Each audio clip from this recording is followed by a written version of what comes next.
Sir నమస్కారం sir. నమస్తే అండి. సార్ మొన్న లైలా ఈవెంట్లో పృథ్వీరాజ్ గారు చేసిన కామెంట్స్ కాస్త విమర్శలకు దారి తీయడం, విశ్వక్సేన్ గారు బయటకు వచ్చి ప్రెస్ మీట్ పెట్టి క్షమాపణలు కోరేంత వరకు వెళ్ళడం ఇవంతా కూడా చూసాం. వైసీపీ నుంచి పెద్ద స్థాయిలో విమర్శలు వచ్చాయి. పృథ్వీరాజ్తో క్షమాపణ చెప్పించాలి, హీరో కాదు అన్న వేలో వాళ్ళు ట్వీట్ చేయడం, ఆ స్థాయిలో విమర్శలు చేయడం చూస్తాం. అయితే ఆ తర్వాత ఈరోజు పృథ్వీరాజ్ గారు కొన్ని అనారోగ్య కారణాల వల్ల హాస్పిటల్లో అడ్మిట్ అవ్వడం మరింత చర్చలకు దారితీసింది. ఇది వైసీపీ వాళ్ళు ఈయన హాస్పిటల్ బెడ్ మీద ఉన్నా పర్లేదు, ఈయన వదలం, ఈయన క్షమాపణ చెప్పాల్సిందని అంటున్నారు. కొంతమంది ఇది డ్రామా వల్లే ఇదంతా కూడా క్రియేట్ చేస్తున్నారు అని చెప్పేసి విమర్శలు వినిపిస్తున్నాయి. ఏదేమైనా ఇది చర్చనీయాంశంగా మారడం చూస్తాం. మీరేం చెప్తారు సార్ దీని గురించి? అంటే విశ్వక్సేన్ సారీ చెప్పటం అనేది ఎలా సబబు అనేది విషయం. అంటే సినిమాని వివాదంలోకి లాగిన ఘనత ఖచ్చితంగా పృథ్వీదే. అవును.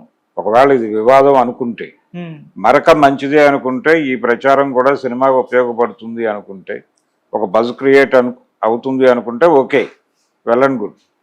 కానీ ఇది నెగిటివ్గా ఇంపాక్ట్ ఏమన్నా చూపిస్తుందా అని అనుమానం ఉంటే అది పరిష్కరించుకోవటానికి వారికి ఒక మార్గం ఉంది. పృథ్వీతోనే ఆ మాట చెప్పించడం, పృథ్వీతో సారీ చెప్పించేస్తే క్లోజ్ అయిపోతుంది విషయం. ఆయన సారీ చెప్తాడనే నేను అనుకుంటున్నా. ఎందుకంటే వీళ్ళు ప్రెజరైజ్ చేస్తే అనవసరంగా సినిమాకి ఇబ్బంది అవుతుంది అని ఒక మాట అనేసాయి. ఒకవేళ నా మాట అంటే సీరియస్ పొలిటికల్ క్రిటిసిజం అయితే అతనికి ఆ ఇది ఉంది, ఎవరికి? పృథ్వీకి ఆ స్వేచ్ఛ ఉంది. ఆయన పొలిటికల్ క్రిటిసిజం చేయదలుచుకుంటే పొలిటికల్ డయాస్ మీద చేసుకోవాలి, విడిగా ప్రెస్ మీట్ పెట్టి మాట్లాడుకోవచ్చు అతను. అంతే తప్ప ఇది సినిమా వేడుక, ఇది సినిమా వేదిక. ఆ వేదిక మీద తన పర్సనల్ పొలిటికల్ ప్రోగ్రామ్, తన పర్సనల్ పొలిటికల్ ఎజెండా మాట్లాడటానికి అతనికి హక్కు లేదు. కానీ మాట్లాడాడు, అతని లక్ష్యం నెరవేరింది. ఎవరికి తగలాలనుకున్నాడో వారికి తగిలింది, వారు రియాక్ట్ అయ్యారు. కాబట్టి దానికి సమాధానం చెప్పాల్సిన బాధ్యత ఖచ్చితంగా అతనిదే, విశ్వక్సేన్ది కాదు. సో వైసీపీ తాలూకా ఆర్గ్యుమెంట్లో వాస్తవం ఉంది. ఇతనితో చెప్పించాలి. అతను హాస్పిటల్లో అడ్మిట్ అయ్యాడు, ఓకే, బెడ్ మీద ఉన్నాడు, ఫోన్లో రికార్డ్ చేయండి. అతను కొంచెం తేరుకున్న తర్వాతే రియాక్షన్ తీసుకొని దాన్ని మీరు సోషల్ మీడియాలో ప్రమోట్ చేయండి. మీరు ప్రెస్ మీట్ పెట్టి దాన్ని పెద్ద తెర మీద ప్రదర్శించి చూపించండి, అయిపోతుంది కదా. ఎందుకు ఇలా నానుస్తున్నారు, లాగుతున్నారు? అంటే జరగని మరక మంచిదే అనే పద్ధతిలో ఏదైనా ముందుకెళ్తున్నారా, మేము కంట్రోల్ చేయగలము అని చెప్పి ఇంకెవరి దగ్గర నుంచి అయినా హామీ దొరికిందా వీళ్ళకి అనేది ఇలా రకరకాలుగా ఆలోచించడానికి కావలసినటువంటి ప్రాతిపదిక అయితే ఉంది అక్కడ. అసలు పృథ్వీ ఎందుకు మాట్లాడాడు? వాంటెడ్గా ఆయన అలా టార్గెట్ చేస్తూ మాట్లాడాలనుకుంటే ఇంకొక వేదిక ఏదైనా చూసుకోవాలి, అంతే తప్ప అక్కడ సినిమా గురించి మాట్లాడాలి. సినిమాకి లింక్ చేస్తూ మాట్లాడాడు. ఇది ఆయన విడిగా ఇచ్చిన స్టేట్మెంట్ కాదు, సినిమాతో లింక్ చేస్తూ ఈ సినిమాలో ఈ కంటెంట్ ఉంది అని అవతలకు కనిపించేలాగా మాట్లాడాడు ఆయన. గొర్రెలకు సంబంధించి ఆ 11 గొర్రెలు మిగిలినాయి అంటే లోపల చూస్తే 150, 175 ఉన్నట్టు కనిపించినప్పటికీ తీరా చూస్తే 11 అని చెప్పడం అనేది నిజంగానే పొలిటికల్ స్టేట్మెంటే వాళ్ళ అభిప్రాయం ప్రకారం. ఆ చెప్పటము, ఆయన విన్యాసాలు అవన్నీ కూడా టార్గెట్ చేసి చెప్పినట్టుగానే చెప్పాడు. ఆ టార్గెట్ రీచ్ అయిపోయింది. వాళ్ళు కూడా వాళ్ళ టార్గెట్ వాళ్ళు పెట్టుకున్నారు. ప్రోగ్రాం నడుస్తున్నప్పుడు కాన్షియస్గా లేదు, నేను నిలబడి ఉన్నాను ఈ ప్రకటన మీద, నేను ఇంటెన్షనల్గానే అన్నాను అనైనా చెప్పాలి కదా. యుద్ధంలోకి వచ్చిన తర్వాత మౌనం కుదరదు. ఐదర్ ఒకటి నిలబడి కంటెస్ట్ చేయాలి, లేదంటే కనుక తెల్ల జెండా చూపించి వెళ్ళిపోవాలి ఆయనలాగే, ఎవరు పోసాని కృష్ణమురళిలాగే.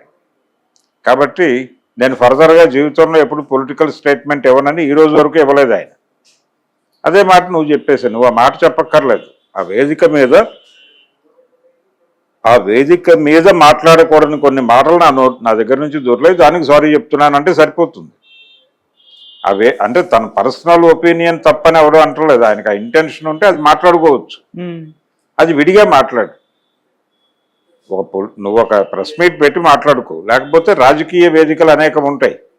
తెలుగుదేశం వాళ్ళు అక్కడ మీటింగ్లు అవి పెడుతూ ఉంటారు కదా, పెట్టినప్పుడు ఆ మీటింగ్లోకి వెళ్ళి మాట్లాడు. నేను ఈ మధ్య సినిమాలో నటించానండి, ఇలాంటి సన్నివేశం ఉందని అక్కడ మాట్లాడు, ఓకే, అది సినిమాకి లింక్ అవ్వదు. సినిమా ఫంక్షన్లో నువ్వు ఆ మాట మాట్లాడేసరికి సినిమాకి లింక్ అయింది. అది లింక్ అయ్యి ఇప్పుడు సినిమాకి బ్యాడ్ అవుతుందేమో అని వీళ్ళు భయపడుతున్నారు. వీళ్ళకి ఆ భయం కలిగించే రైట్ నీకు ఎక్కడది? లేదు కదా. అందుకని నిర్మోహమాటంగా సారీ చెప్పాలి. నిన్ను నువ్వు తగ్గించుకోవటం కాదు అది. సారీ చెప్పడం అనేది తగ్గించుకోవటంగా చూస్తే అది పొరపాటు. నువ్వు తెల్లారు లేస్తే మళ్ళీ ఇండస్ట్రీతో లింక్ అయి ఉండాలి. అందుకని ఒక ఫోన్ తీసుకుని ఒక సారీ అని చెప్పేసి ఒక బయట ఇచ్చేస్తే ఒక నిమిషం విషయం క్లోజ్ అయిపోతుంది కదా. వీళ్ళు ప్రశాంతంగా ఉంటారు, వాళ్ళు ప్రశాంతంగా ఉంటారు. మనం ఇలా చర్చించుకునే వాళ్ళం కాదు. ఇది ఒక పాజిటివ్గా వెళ్ళిపోయేది. కానీ గొడవ జరుగుతూనే ఉంది. సినిమా రిలీజ్ దగ్గరకు వచ్చేసింది, ఇంకా 2 డేసే ఉంది మిడిల్లో. ఈ 2 రోజుల్లో ఏమైనా చేయగలరేమో చూడాలి. వాళ్ళు భారీ ఎత్తున వీడియోలు సర్క్యులేట్ చేయడం మాత్రమే కాదు, మీడియా ముందుకు వచ్చి కూడా మాట్లాడుతున్నారు.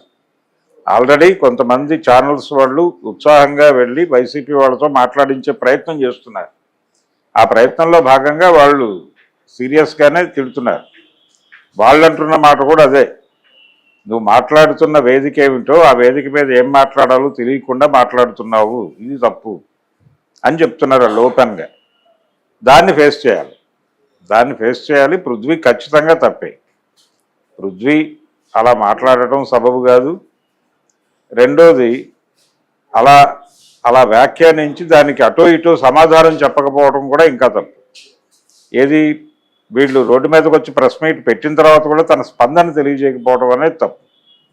అంటే రేపు పొద్దున ఇండస్ట్రీలో తన వైపు నుంచి ఏదైనా ప్రాబ్లం అరైజ్ అయితే తను తప్పించుకుంటాడు అనుకుంటే అలాగా ఈ ఇంప్రెషన్ ఇండస్ట్రీకి ఇవ్వడం కరెక్ట్ కాదు కదా. అతని కెరియర్కి ఇబ్బంది. అందుకని కొంచెం నోరు తెరిచి సారీ చెప్పు. ఆ వేదిక మీద అలా మాట్లాడి ఉండాల్సింది కాదు. అది నా వ్యక్తిగత అభిప్రాయం. నేను విడిగా ఎక్కడైనా మాట్లాడుంటే బాగుండేది. నేను అభిప్రాయం తప్పని అనుకోవడం లేదు, కానీ చెప్పిన వేదిక సబబు కాదు. నా వలన సినిమా ఇబ్బంది పడడం కరెక్ట్ కాదు. అందుకని సారీ చెప్తున్నాను అని ఒక మాట చెప్పు. నువ్వు తగ్గించుకోనక్కర్లేదు. నువ్వు సారీ చెప్పడం వల్ల ఎందుకు తగ్గుతావు? ఆ పద్ధతిలో ఒక సారీ పడి, లేదు నేను అక్కడే అంటాను, నేను ఇలాగే బిహేవ్ చేస్తాను, మీరు ఏం చేసుకుంటారో చేసుకోండి అని అయినా అనాలి. ఏదో ఒక మాట రావాలి కదా బయటికి. వచ్చే వరకు వీళ్ళు మాట్లాడుతూనే ఉంటారు. వచ్చిన తర్వాత ఆ మాట మీద మాట్లాడతారు, అది వేరే గొడవ. సో ఇది టోటల్గా పృథ్వీ సెంటర్డ్గా జరిగింది. పృథ్వీ బాధ్యుడు దీనికి. ఒకవేళ ఇది కనుక సినిమాని డ్యామేజ్ చేసినా అతనే బాధ్యుడు. ఆ బాధ్యత స్వీకరించడానికి సిద్ధపడినప్పుడే ఆ మాటలు మాట్లాడాలి. ఆ బాధ్యత స్వీకరించడానికి సిద్ధంగా లేనప్పుడు ఇలాంటి మాటలు మాట్లాడటం ఓవర్ యాక్షన్ అనిపించుకుంటుంది. సార్, ఇప్పుడు ఈ హాస్పిటల్ ఇదంతా కూడా డ్రామా అన్న విమర్శలే వినిపిస్తున్నాయి. అంటే సడన్ గా ఈ ఇష్యూ రావడం. అవునండి, సారీ చెప్పడానికి ఇబ్బంది హాస్పిటల్లో చేరాడు అంటారు. అనడానికి అవకాశం ఉంది కదా. నువ్వు హాస్పిటల్లో చేరావు, బెడ్ మీద ఉన్నావు, ట్రీట్మెంట్ తీసుకుంటూ మధ్యలో ఫోన్లో మాట్లాడటానికి ఏంటి సమస్య? ఒక ఫోన్లో మాట్లాడించేసి తీసుకొచ్చి దాన్ని ఒక బిగ్ స్క్రీన్ మీద ప్రదర్శించి ఒక ప్రెస్ మీట్ పెట్టి చెప్పేయండి, క్లోజ్ అయిపోతుంది కదా విషయం. ఇది కూడా ప్రమోషన్లో భాగంగా చేయండి. ప్రమోషనల్ ఈవెంట్లో భాగంగా చేసేయండి. లేదా హాస్పిటల్లో ఏదో 5G కిట్ తీసుకెళ్ళి లైవ్ ఇవ్వండి, అయిపోతుంది కదా గొడవ లేకుండా.